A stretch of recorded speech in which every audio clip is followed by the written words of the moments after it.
Hey, what's going on, everybody? This is Tyrone back with Tech Life. Great article here from Mike over at Light Reading. I'll leave a link to it in the description so you guys can check it out.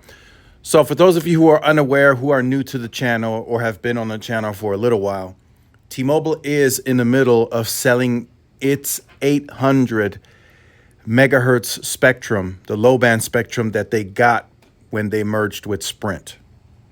So that's being auctioned off right now. They're well on its way. It's well on its way. They're in the middle of it, and it sounds like they're attracting some attention from utility companies. So T-Mobile is in the midst of selling off a nationwide chunk of its 800 megahertz holdings.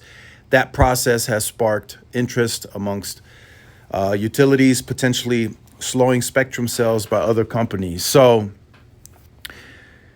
to start off, regardless how this goes, right, it's going to be a positive for T-Mobile.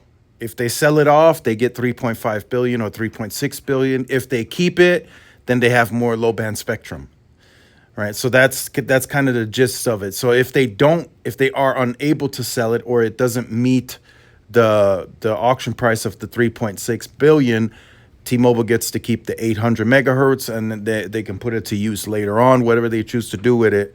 For IoT, whatever, they can use it. So they have an additional asset.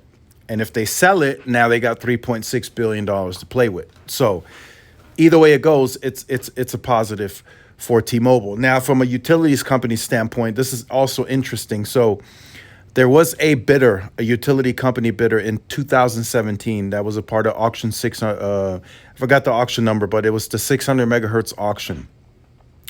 And they were the second highest bidder besides T-Mobile. T-Mobile spent $8 billion. The second highest bidder at the auction was a company called, I believe, Blue Water Wireless, and they spent $500 million. $500 million as the second highest bidder. You got to keep in mind, this spectrum, the opening bid is $3.6 billion. So it's going to be interesting to see. Yes, these companies want to use it for private networking. They might want to be the main holder of the spectrum and then sell it off to individual utility companies. But regardless, having to cough up 3.6 billion, that's a lot of money. To try and also get some return on that investment is also going to be hard. I mean, you got to make more than 3.6 billion to get a return on that investment. So that's going to be a tough sell, in my opinion. That's just a tough sell. And now, like I said, T-Mobile really doesn't care how it goes. They're just following the rules on what they have to do. They had to put it up for auction. If Dish doesn't buy it, that was the rule. If Dish doesn't buy the spectrum, which they clearly didn't, it has to go off up for auction. And if that doesn't go successful, if the auction price isn't met at the 3.6 billion, then T-Mobile gets to keep it. So regardless how it goes, T-Mobile is they're just following protocol here. If either way it goes, they make it's positive for them. For the utility companies, it'll be interesting to see if they're willing to pay 3.6 billion for that spectrum. And then, we still have Verizon and AT&T that may go after it, but I highly doubt it.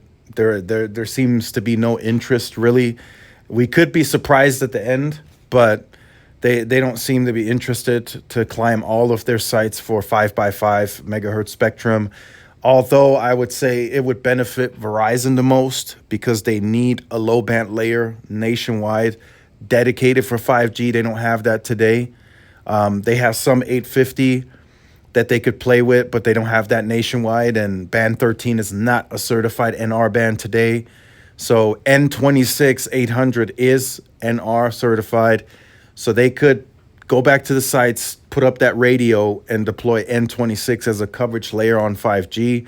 If they choose to, I don't know, but they clearly have the cash on hand to do it. They could spend 3.6 billion on this low band. And given the fact, looking at the roadmap on low band, I mean, there might be some 900 megahertz that the FCC will auction, but who knows when that will be. And Verizon really needs to shift towards more low band now.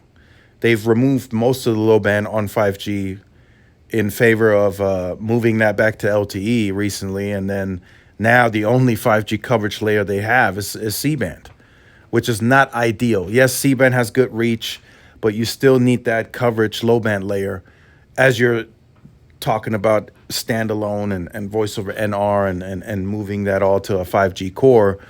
They will need a low band layer, and I think 800, although it's not 10 by 10, 15 by 15, 20 by 20, even 5 by 5 would help them at least have some type of coverage on 5G. Low band coverage, I should say.